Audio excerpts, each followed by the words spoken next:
Welcome everyone to Dead Talk Live. I'm your host Viz from Walking Dead Now. Want to welcome all of our viewers from around the world. Thank you for joining me tonight. If you're joining us for the first time and want more information about our show, please visit us on the web at deadtalklive.com. And as always, if you have yet to do so, please visit our YouTube channel, which is called Walking Dead Now. And please feel free to subscribe. And if you're there right now, please go ahead and hit the thumbs up button on this broadcast. So tonight, let's start by saying hello to some people on the Instagram side, which Marie is moderating. Want to welcome Aliyah with us, PRM. Eduardo is joining us. Welcome to you guys. Tiffany is with us. Allah is waving at us. AB97 is saying hello. On the YouTube, Facebook, and Twitter side, we have Emir Perez is joining us on YouTube. Gypsy Road is with us. Welcome, Gypsy. We've got Singer Chick, CC Wheezy. Khaleesi is also joining us. Welcome to all you guys on Facebook. We have Colette, all the way from England.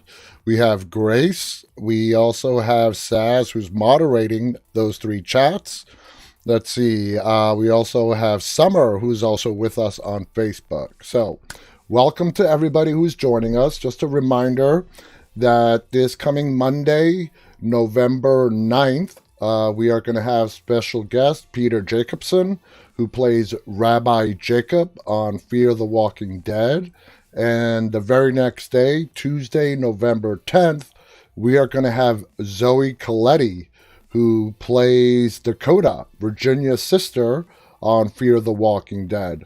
So two very exciting guests, back-to-back, Monday and Tuesday, November 9th and 10th.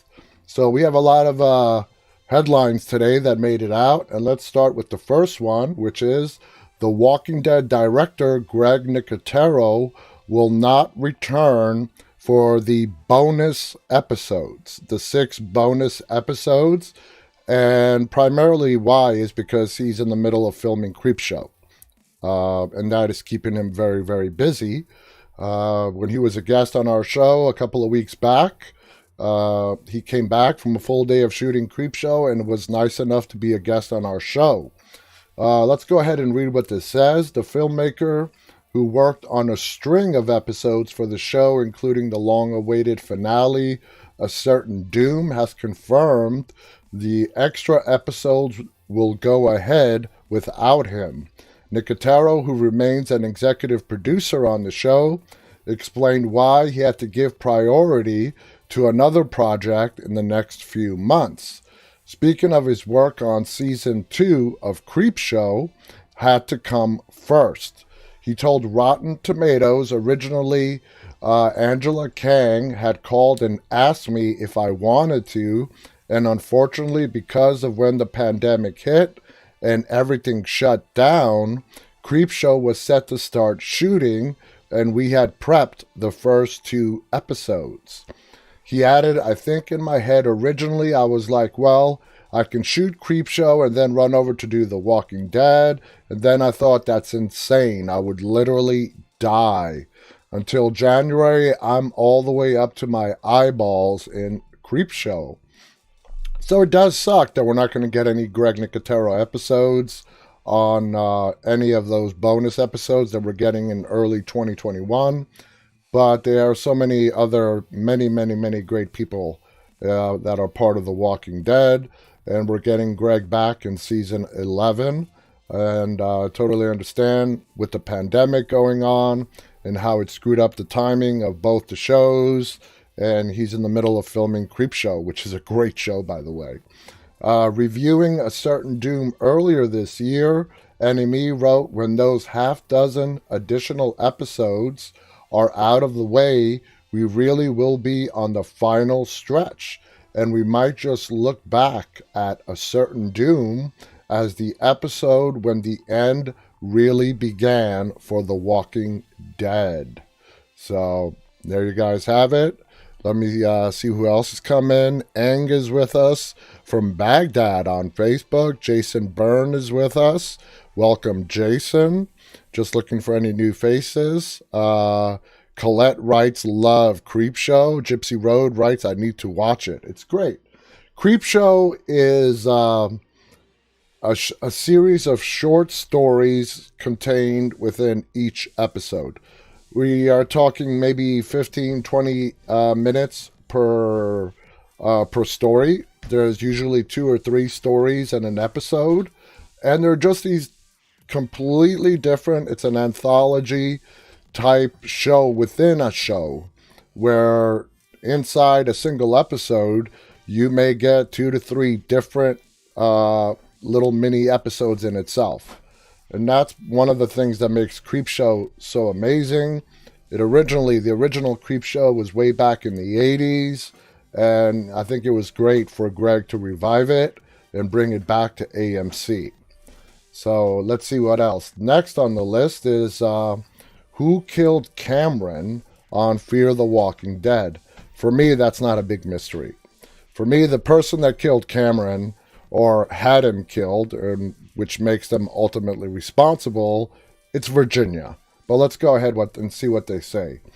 Fear the Walking Dead has a murder mystery on its hands in season 6, with it left unclear who killed Cameron.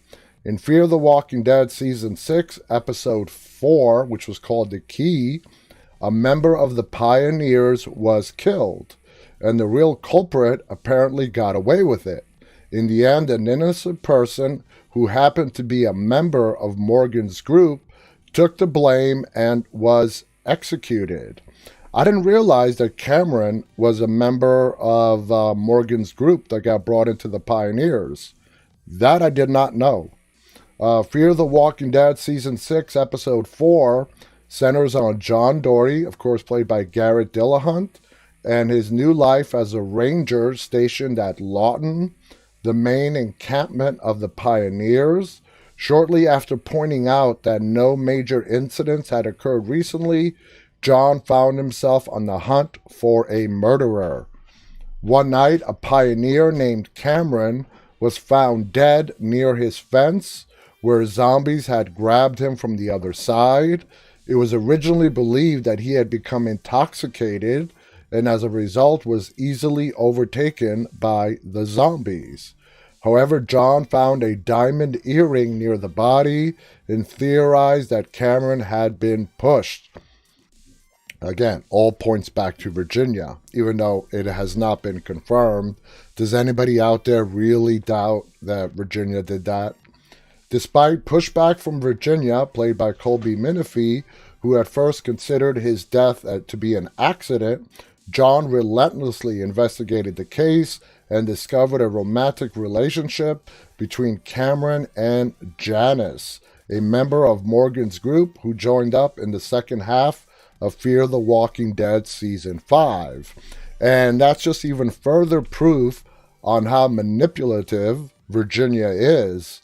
On her pushback, originally with John, saying the guy was a drunk, he had too much to drink, fell into the fence, and got overtaken by the walkers. End of story. Okay? Because she knows the kind of person John is, and he would not just let it go at that. And she planted the evidence. She planted one earring on the ground because she knew John would just not let it go. And of course, she plants the other earring in Janice's backpack, and Janice fell right into her trap when she tried escaping and was caught. And unfortunately, that was the end of Janice on Fear the Walking Dead. Jason writes, Garrett Dillahunt was great in Deadwood. CC Wheezy writes, John, gotta let that cop shit go. It's gonna get him or June hurt. That's exactly why Virginia brought June back into Lawton, is to sort of keep John under control.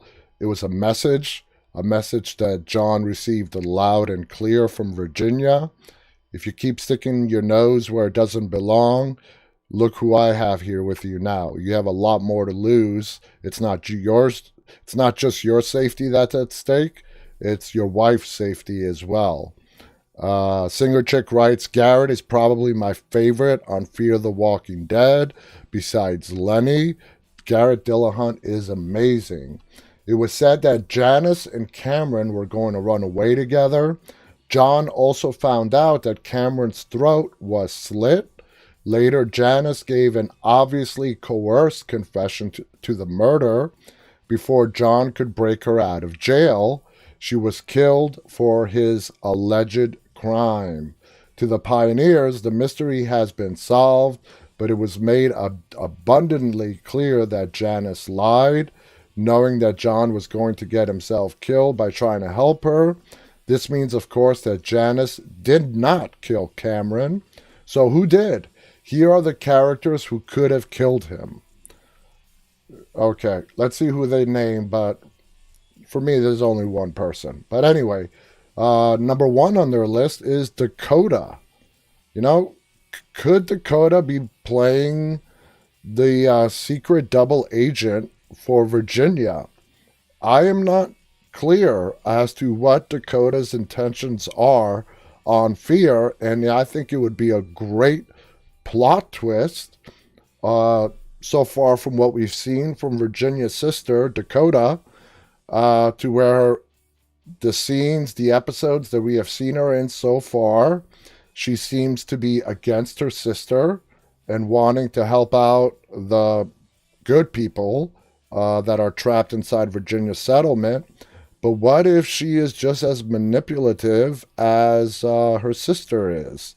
And Virginia is using Dakota as a way for her to carry out some of her more vicious duties because no one is going to suspect it was Dakota.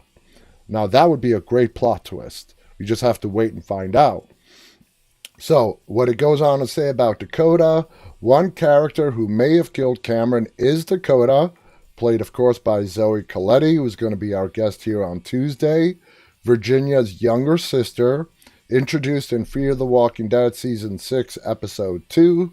Dakota is a pioneer who doesn't believe in the world her sister is building. In Episode 4, she admitted to John that Virginia is protecting someone and was glared at by the pioneer leader on both occasions that she has been seen speaking to him. It's possible that even though Dakota doesn't appear to be a malicious character, she may be involved in Cameron's death. Sorry about that. Siri thought I was talking to her. But beyond that, she may as well be going even deeper than that. Like I just mentioned, she may be being used by her sister. I'm not saying that it's going against Dakota's wishes. She may be just as manipulative as her sister is, just a younger version of her. And they're both working together to do this stuff. If he assaulted her for any reason, she could have killed him in self-defense, and that what happened to him was actually justified. I tell you, some of these people who write these articles should really use a grammar check.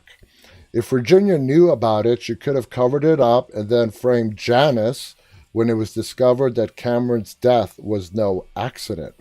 That would explain Virginia's apparent anger whenever she would see John speaking with Dakota, as she'd be understandably worried that John could discern the truth. As for why Dakota would say that Virginia is protecting someone, she may be referring to herself because she feels guilt for what happened. Now listen, I'm going to say it again. I am not 100% convinced on which side of the fence Dakota is playing. I want to believe that she is a better person than her sister, but this is The Walking Dead. This is the post-apocalyptic zombie world. Anything is possible. Everyone's out for themselves. It's not that out of the realm of reasonable to think that two sisters got together even before Virginia started building her pioneers. They came up with this plan together on how to rebuild the world. Virginia being the younger, more, I don't know, maybe she was manipulated by her older sister, but whether she is doing this out of her own free will, maybe Virginia just manipulated her to do it.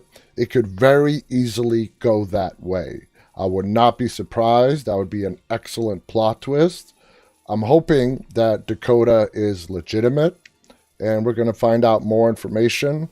Like I said, the actress is going to be joining us here on Tuesday, November 10th, and we'll see what she's willing to talk about. CC Wheezy writes, that would be a great plot twist. Mayelto is with us from Mexico. Vicky is also with us on Facebook saying hello. Khaleesi writes, says that would be one to watch. Let's see, I'm just looking out. You had Singer Chick writes, OMG, Last House on the Left. Holy cow. That movie has been coming up a lot in the chats recently. Anyway, the next suspect that they're going to list here is Marcus or Hill. Two of Virginia's Rangers, Marcus, played by Justin Smith, and Hill, played by Craig Nye, were mentioned by Janice as potential suspects. Both are characters who served as minor antagonists in the episode that focused on Strand and Alicia, since they're the two of Virginia's most trusted allies. She could have helped them cover it up if one of them killed Cameron. It could be a fight that ensued when one of them found out that Cameron was planning on running away from Lawton with Janice. Virginia does seem to like that sort of person who would do whatever is necessary to protect her own, especially if it is someone who still had their uses to the pioneers, basically meaning they are useful to Virginia. Next on the list is Raleigh. Instead of revealing that a character viewers knowing about is the real murderer, Fear the Walking Dead could bring back a familiar face from a previous season. The killer could be Raleigh, played by Corey Hart.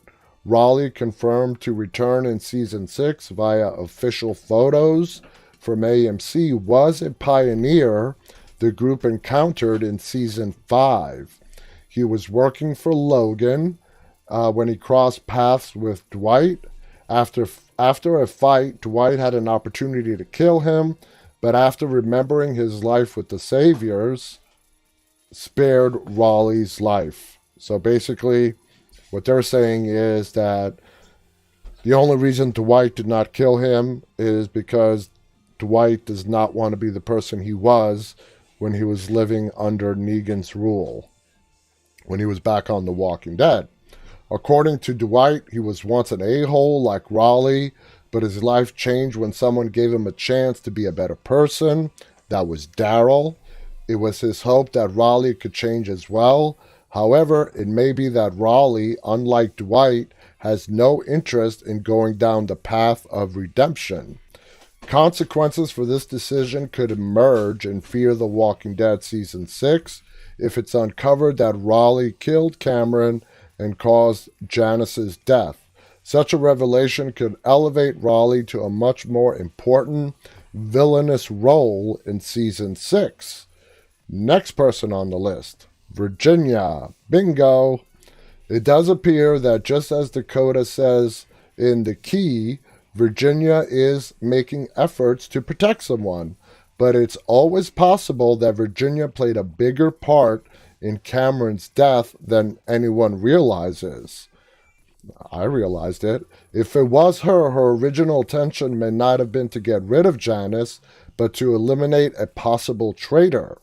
After all, Virginia didn't try to implicate Janice until later in the episode.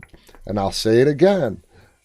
What they're missing in this article is the fact of how smart and manipulative Virginia is. I truly believe she knew John was not going to back down and accept the "it was an accident" excuse that Virginia laid out. She carefully orchestrated this whole thing, and it was just for the sole purpose of getting Janice out of the way. It was very devious, very thought out, very Negan-like, as opposed to the governor, where the governor is impulsive, does not come up with big, grandiose plans. The biggest plan he ever came up with is to just keep attacking Alexandria. The first time it failed, he murdered all his people who were running away. His second attempt, he came at them with a tank. So the governor is no great thinker. He's no big manipulator. I mean, he is a manipulator, but he's not a, out of the box, really deep thinker. The governor reacts out of pure emotion. And I believe that's just part of the things that made him one of the most evil people, in my opinion, the most evil antagonist we have ever had on The Walking Dead, made him so damn dangerous. He was, to call him a loose cannon and a bad guy are just understatements. Virginia, I compare very much more to Negan. They're going to think things through. Negan thought of human beings as a resource, as does Virginia to a point. The people that are useful to her, she will use in whatever way she can to get her to whatever her goal is, which we still do not know. We still do not have a clear vision of what Virginia's rebuilt world looks like. So that's what they're missing in this article. The fact that they're not giving Virginia the credit that I think she deserves at being a master manipulator and orchestrated this whole thing from start to finish just for the sheer purpose of getting rid of Janice, and her plan worked. It worked flawlessly. Khaleesi on YouTube writes, I totally agree, Viz. AJ on YouTube says true. Colette on Facebook writes, the governor, totally evil. Absolutely. AJ also writes, he bit off the fingers from Merle and have his heads in his room. Yeah, the governor is on a total, psychopathic different level as opposed to Negan. Whether Virginia is a true psychopath or not, that still remains to be seen. The governor was a psychopath. Negan is not a psychopath. He became a monster. But with Virginia, we still have to wait and find out. Anyway, it goes on to say, or it could be that Cameron knew a secret he did not want. Virginia did not want to get out. Either way, Virginia may have hoped that she could kill Cameron without any mess, but that plan was complicated by John's investigation. This forced her to pin it on his secret lover, which was Janice. Virginia being the murderer would further drive home the point that the leader of the pioneers is truly ruthless, menacing villain. I never had a doubt of that. Fear the Walking Dead has been pushing Virginia into this direction ever since she tried to leave Morgan for dead in the season 5 finale. She's become progressively more threatening ever since. In season 6, she sent a bounty hunter after Morgan to finish what she started and has remained callously determined to keep Morgan's group under her heel by any means necessary. She also had Janice executed in a horrible manner despite knowing she wasn't the killer. The reveal that she was the actual murderer would make her letting Janice take the fall an even worse act and help cement her status as one of the Walking Dead's universe's most evil villains. And I've said it before and I'll say it again, that has been a key component that has been missing from Fear, and I am so happy they have given us a true bona fide psychopathic murderer, madman, madwoman villain on the show.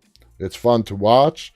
Morgan has experience because we know, a lot of Morgan's history with dealing like people like Virginia. He has Daniel working for him on the inside, and it's going to be really great to watch how the rest of season 6 unfolds. I think this season, it's been phenomenally great so far in the first 4 episodes that we have gotten, and I think it's just going to progressively keep getting better I think we're in for one hell of a mid-season finale, mid-season premiere, and who knows what it's going to be like by the time we get to the season finale of season 6 of Fear the Walking Dead. I'm just excited to watch the whole thing unfold. Colette on Facebook writes, poor Herschel. Yeah, what can you say about Herschel? Loved character, and the governor killed him, of course, without any regard. For a moment there, it did look like Rick was getting through to the governor. That's when the governor looks down, looks back up at Rick, calls him a liar, sort of under his breath, and proceeds to cut off Herschel's head, not decapitating him initially, but he continued hacking away until he did decapitate him. I want to welcome Kat on YouTube, who's joining us. Welcome, Kat. So this next article, this is important, and I want you guys to pay attention, okay? Because this is an official word from AMC in regards to Rick Grimes. The title of this article is AMC Debunks a Rumor of the Rick Grimes Return. So let me go ahead and read, and then we'll see where this article goes and take it from there. While it's confirmed that fan favorite Andrew Lincoln will return to the Walking Dead universe for multiple movies, an AMC representative has debunked rumors that he will appear in the season finale for the new spin-off, The Walking Dead World Beyond. There has been a couple of hints pointing towards Rick showing up in the finale, starting with Lincoln appearing in the cast listing on IMDb. Unfortunately, an AMC representative told Insider that the listing was simply not accurate and that Rick will not appear in the finale. The listing has since been deleted. And I've laid this out several episodes ago in regards to IMDb. Our show has an IMDb page. I'm the one that controls that IMDb page. And it's an intensive, laborsome job every time I have to go in, input new episodes. It's not a quick click and done type of thing. When it comes to adding cast members, now the first thing you need to remember, IMDb is very similar to Wikipedia, in where any user can make contributions to a person's profile, to a show itself. So it's not out of the realm of possibility that this was just a user on IMDb who wanted to play a practical joke and stir the pot, and went in and added Andrew Lincoln's name to the season finale of World Beyond, which would be episode 10 coming up 5 episodes from now. And it got through the IMDb filters. A lot of the stuff you contribute to IMDb does get filtered. It does pass through human eyes before it does get listed. And this could very well simply be the case. Someone went in, put it in, and it got through the people that check this stuff. Okay, that's one theory. The second theory is that it was just a mistake. The people, whoever is in charge of handling the IMDb listings for the Walking Dead universe, any of the 3 shows, simply made a mistake. That's very plausible, and it happens. But, of course, Andrew Lincoln's name showing up in the season 10 finale of World Beyond got noticed, and as I said that night when it was brought up to me, someone sent me the link and showed me the thing. I'm like, no, this is a mistake. This is not real. But I knew it would spread like wildfire.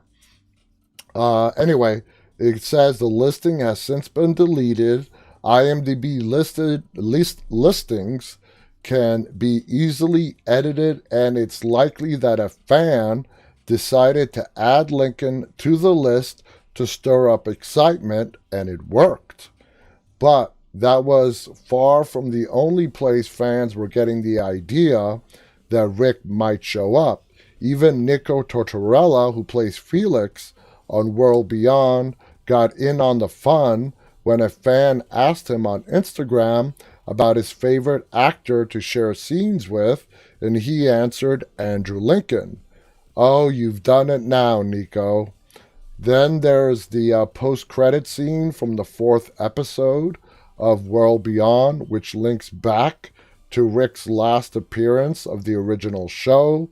We're taken to a mysterious lab where the CRM scientist, Lila, is examining the walkers, one named A402 and the other A403.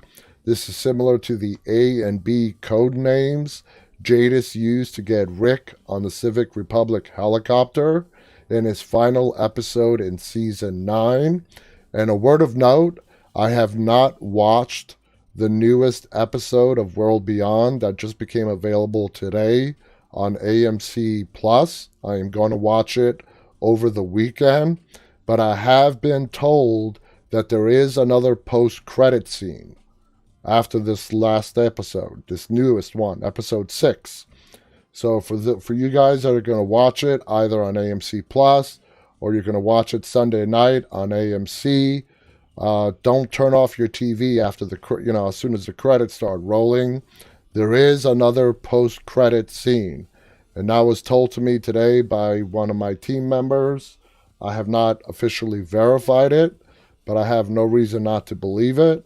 So remember, after this week's episode of World Beyond, once the credits roll, keep watching because we're going to get another bonus scene after the credits. Fans have been combing the World Beyond for references to Rick. Showrunner Matt Negrete basically promised them you will get answers to potentially where Rick has been taken. He told Digital Spy, I think that we'll also get answers in terms of why he was taken there. That is probably the biggest hint yet, but it does not mean that Rick will actually appear on the show, at least not this season. So there you go. For anybody that still believes that IMDb listing is real, it's not. It was done by a fan, and that's why Andrew Lincoln's name appeared on that IMDb episode 10 of season 1 listing of World Beyond. So I'm just looking over the chats. Khaleesi says, I read that today. Offline Hope on Instagram writes, oh my God, I cannot wait about that extra scene. Pablo is with us on Instagram saying hello. Welcome, Pablo. Offline Hope sending everyone air hugs. That is awesome, Hope. Thank you for joining us. Offline Hope also writes, I love your lives. Thank you so much, Hope. And we are glad that you are joining us tonight. Nia is giving us smiley faces. Official is saying hello. Welcome to all you guys that have joined us on Instagram. So let's move on to the next thing on our list, okay? The Walking Dead star explains World Beyond's connection to our current reality. Well, this ought to be interesting.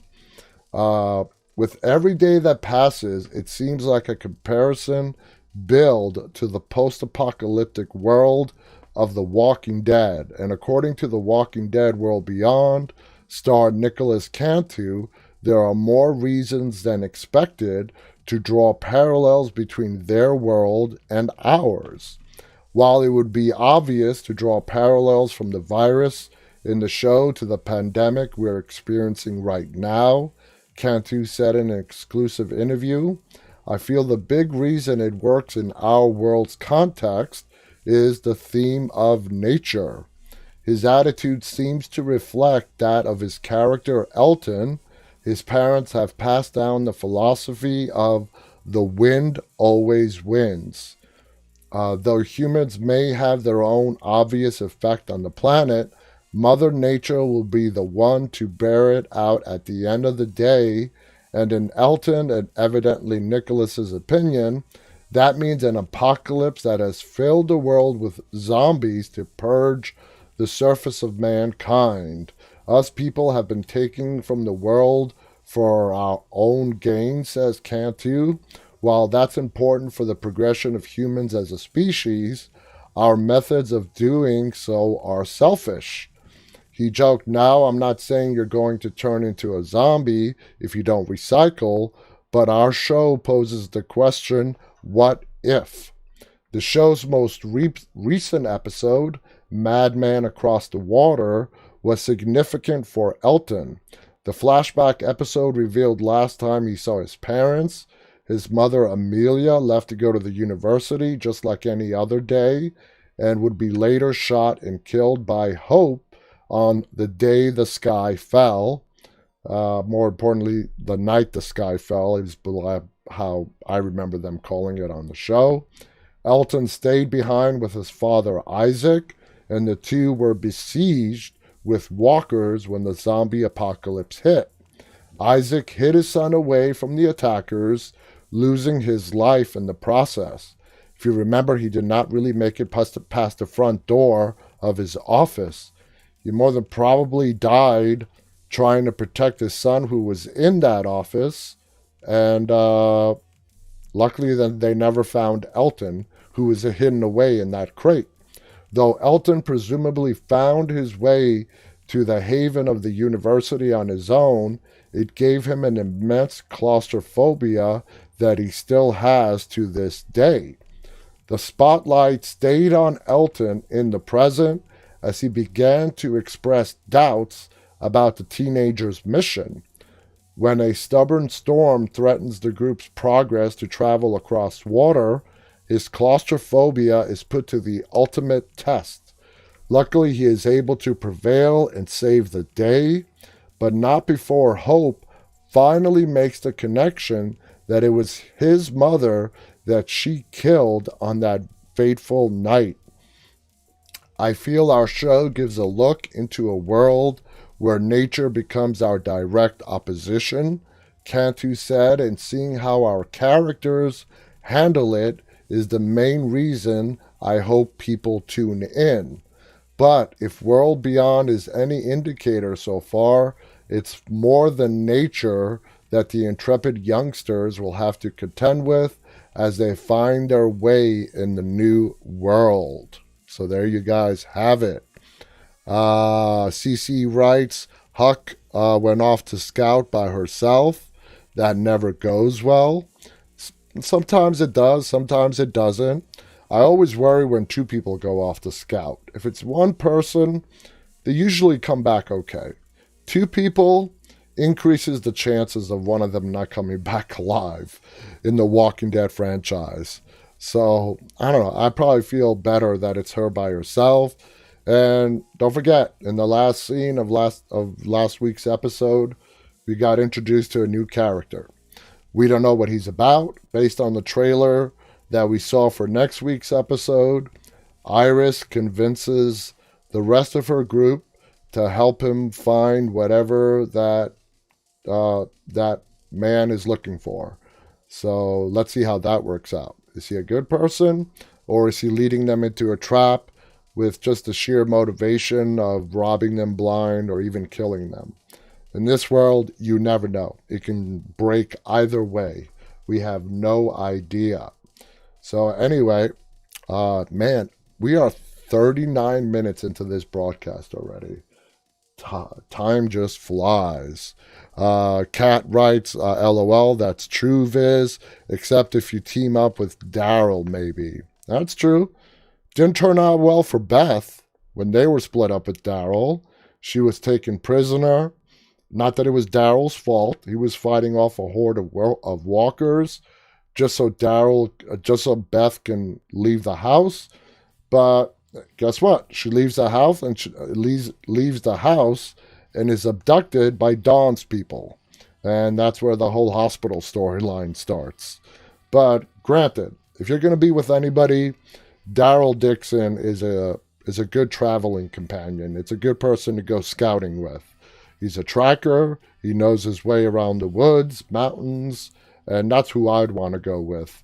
That's who would make me feel the safest if I was going on a scouting mission in any of the Walking Dead universe. I want to welcome Rebecca Briggs, who's saying hello to us on YouTube. Welcome to the show, Rebecca, on YouTube. 24H is with us on Instagram saying hello. Offline says, I hope she makes it. We'll see. I think Huck is going to be fine. We're not going to lose Huck. Now, we know we have 6 people that are traveling together in World Beyond. Just watching The Walking Dead over the years, you know more than likely that not all 6 of them are going to be making it into season 2. And I've stated this before, it's just a theory, but I think one of the characters that we are going to lose on World Beyond, again, this is a disclaimer, it's just a theory of mine, I think we're going to lose Hope. And it sucks. Hope is a great character, but Iris is the lead of the show. Aaliyah Royale is the lead of the World Beyond. And I think if Hope does die in World Beyond, it's going to be that defining moment for Iris to really, I don't know what you want to call it, grow up, open her eyes up, toughen up, whatever the hell you want to call it. But that's going to be her moment, you know? Like when Carol lost Sophia, it was a defining moment in her life. For Andrea, when she lost Amy very early on in season 1 of The Walking Dead, it was a defining moment for Andrea. She did not want to live. She wanted to stay behind in the CDC and be there when it blew up with Jenner. It was Dale that saved her life.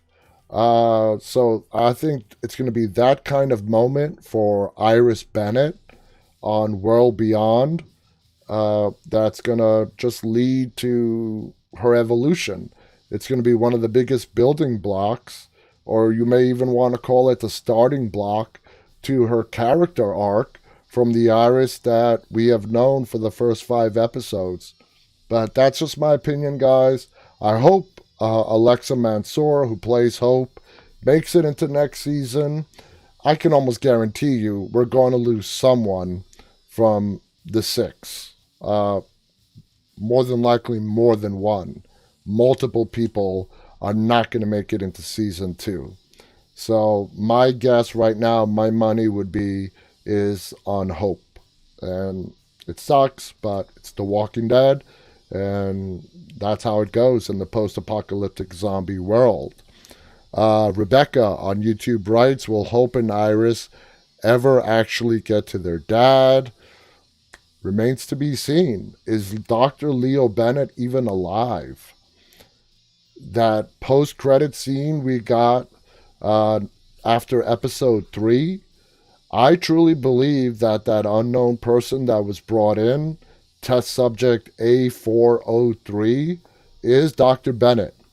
It was filmed in a way to make us wonder and question, could it be Rick? It's not Rick. I don't think it's Rick at all. I think it's Dr. Leo Bennett as a zombie.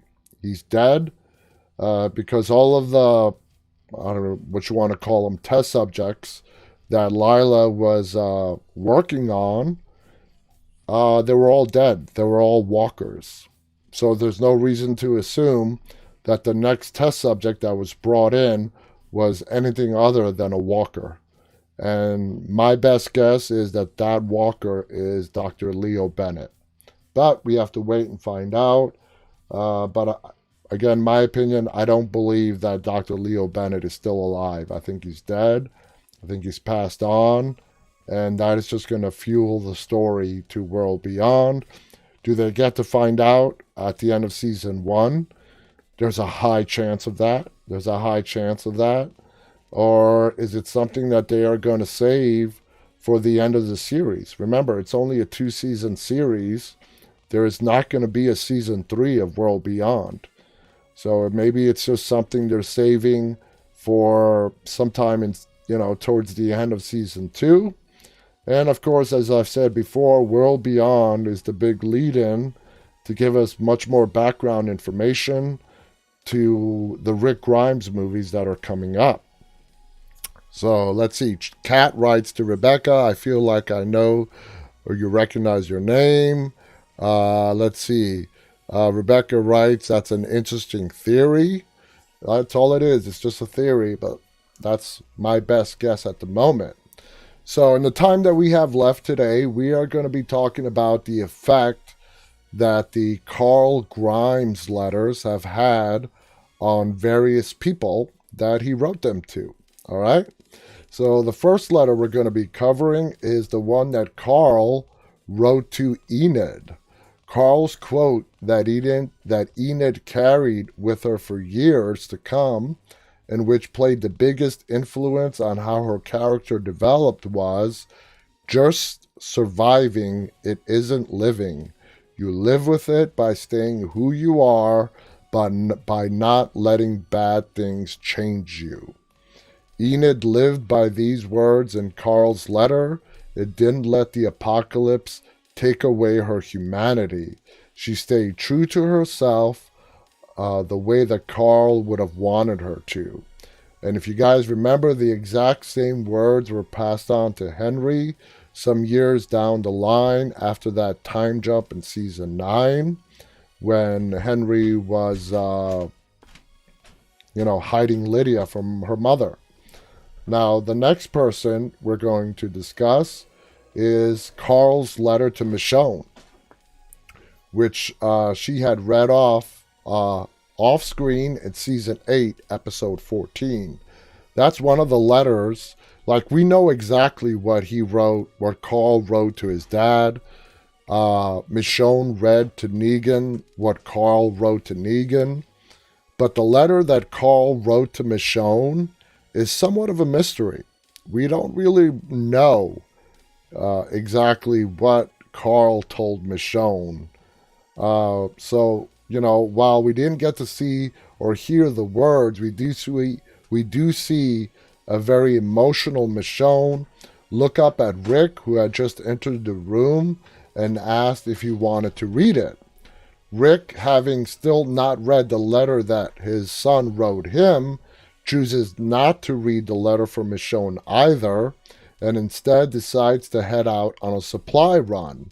He is just not ready to read his son's last words. At a press conference at Comic-Con, Denai, who plays Michonne, revealed that she had prepared the letter from Carl herself, quoting, I had actually written what I believed he would have written me, so I was reading his words that I wrote. And that's just brilliant. If you guys did not know that, from an actor standpoint, that's a brilliant way to prepare for a scene. Obviously, it's supposed to be an emotional scene. Michonne loved Carl as if he was her own son. So for her to play that scene, she wrote down what she thought the character of Carl would have wrote to Michonne, and have her read it. And that's when they filmed that shot, that scene. And it worked because her reaction was awesome. She further reveals that Carl's letter contains moments they shared, like how they first met and how Carl felt Michonne was right for his dad. The letter also spoke about how Carl needed Michonne and his father to have the same vision for how they step into the next phase of the new world and for the choices that they would make. Carl cemented Rick and Michonne's relationship through his letter that he wrote for Michonne. According to Denai, Carl tells Michonne in his letter that he needs her to be there for Rick in various different ways.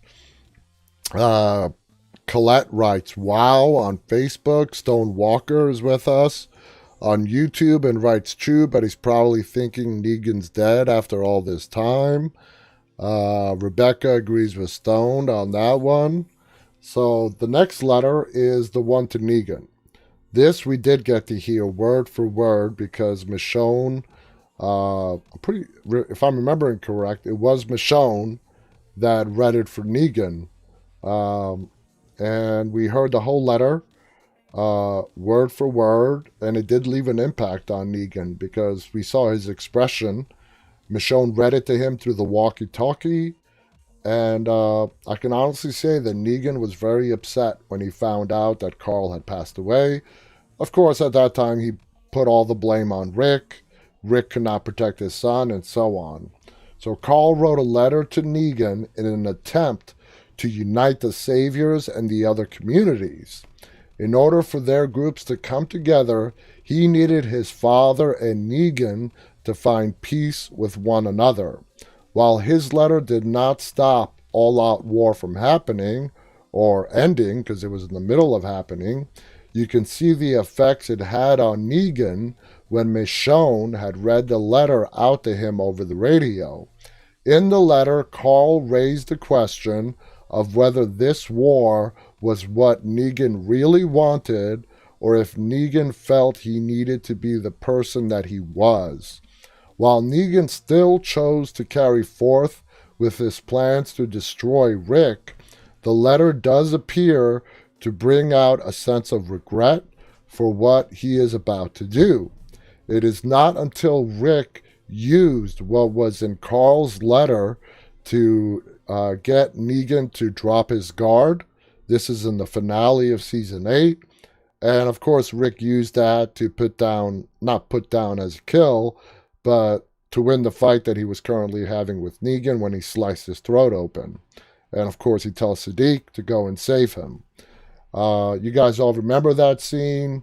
Rick, it was because of Carl's letter that Rick spared Negan's life. And I have used that to explain in prior episodes of ours as to a possible reason as to why Carl was written off the show. Now, I know a lot of our viewers have said that there were other ways that it could have been done to find a way to spare Rick, to spare Negan's life from Rick after what he had done, killing Glenn, Abraham, having Rick know the kind of person Negan was. My theory was that they needed a credible reason that would explain why Rick would allow Negan to survive. And if you go back to season 8 and what we all thought about Negan, we all wanted him to die because he was a prick. He was still a prick. Of course, now, 2 years later, we see what Negan has become. He's become a huge fan favorite of the show. We love him. We are finally getting to see his human side, and we love him for that. That was the plan from the beginning, when even before J.D. Morgan got the role to play Negan. The plan was to follow the comic books in that respect, to where Negan would become a longtime member of the Walking Dead franchise. So my explanation as to why Rick spared Negan's life was because of Carl's letters. Now, Carl does not write those letters if he's not facing his imminent death. Remember, Carl wrote those letters after he was bit. So that is the reason I gave as a possible explanation as to why Carl's character was written off the show. So anyway, let's move on to the next thing that we're going to talk about in regards to Rick. Rick's decision was, of course, influenced by that letter. In the letter, Carl reminded his father of the world that they once lived in, which was a world where Carl felt kids like him could be safe and feel safe growing up in. Carl tells his father that he could have that again, and he could make people feel safe again by ending the war and moving forward where all communities can work towards a future they once had before the apocalypse. And we see that play out in the beginning of season 9. The first 5 episodes, up until Rick's last episode, which is episode 5 of season 9, is basically Rick working against all odds. Everybody was against the idea of integrating the saviors. There was too much bad blood, but Rick gave it all he got. You could say he, if he actually did die, he sacrificed himself for Carl's vision, but he didn't die. He was taken away by the CRM.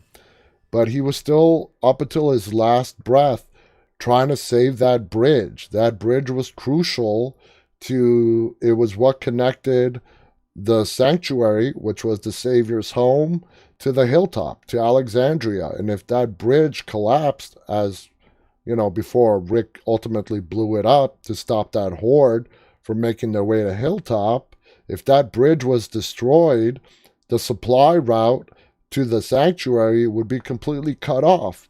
And we also learned in the beginning of season 9 that the sanctuary was not self-sustaining. They could not grow their own crops. There was no way for them to, make their food. They were basically surviving on whatever Hilltop was providing to them, and Alexandria as well.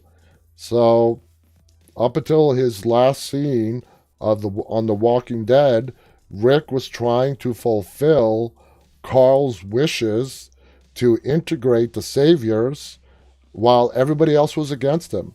Daryl was against the idea. First of all, it was a horrible idea to put Daryl in charge of the sanctuary after all-out war ended. Daryl had suffered major trauma at the sanctuary. We have talked about this in prior episodes as well. And I think we all came to a consensus that it would have been a better idea to maybe put Laura in charge of the sanctuary, who became a very trusted member of Alexandria and part of the council. So anyway, Daryl was against the idea. Carol really did, she left the kingdom to try and help Rick in his vision, but ultimately she just said, what's the point? It's not going to work. She was on her way out. She was leaving. Everybody was turning their backs on him. And then, of course, you had Maggie, who was out for blood, Negan's blood. And she waited a year and a half till she went in to kill Negan. And we all remember what happened. She walked in. Michonne tried to block her. Maggie convinced Michonne to look the other way, let Maggie in, because Maggie wanted revenge. Maggie wanted payback for what Negan did to her husband, Glenn. Maggie saw the condition that Negan was living in. He was begging to be killed, and she was satisfied with just letting him rot. So what we're going to find out in these 6 extra episodes that we're getting in 2021 is we know for a fact from that virtual table read that AMC released that Maggie and Negan are going to cross paths. We're going to finally get to see what the reaction is going to be between Maggie and Negan. I know there's been a lot of speculation about that, but we are going to get to find out in those 6 episodes. So we're going to get that. We're going to get Maggie's backstory as to what she's been up to in the missing years on her trek out with Georgie. And we also found out yesterday that Hillary Burton Morgan, who's J.D. Morgan's real-life wife, is going to come in and play Lucille, Negan's fictional wife on The Walking Dead. So we're going to get that as well. So we're going to get 6 great episodes of The Walking Dead sometime in the beginning of 2021. And with that, guys, we are out of time for tonight. This hour just flies by. It's so fast. I cannot just state that. It just flies by. Before I know it, I look down at the clock, and right now it's reading that we are 10 seconds away from approaching the 1 hour mark. Thank you guys so much for joining me tonight. Please visit our website, deadtalklive.com. You'll find all our upcoming guests, prior episodes, featured episodes, and much more. Visit us on YouTube. Our channel's name is called Walking Dead Now. If you're there right now, it'd be greatly appreciated to hit the thumbs up button on this broadcast if you enjoyed it. I want to thank all of our viewers from YouTube, Instagram, Facebook, and Twitter. I'll be back on the air again tomorrow night, same time, 9:30 p.m. U.S. Eastern Time. Until then, guys, stay safe, and remember, always, always stay walking. Good night.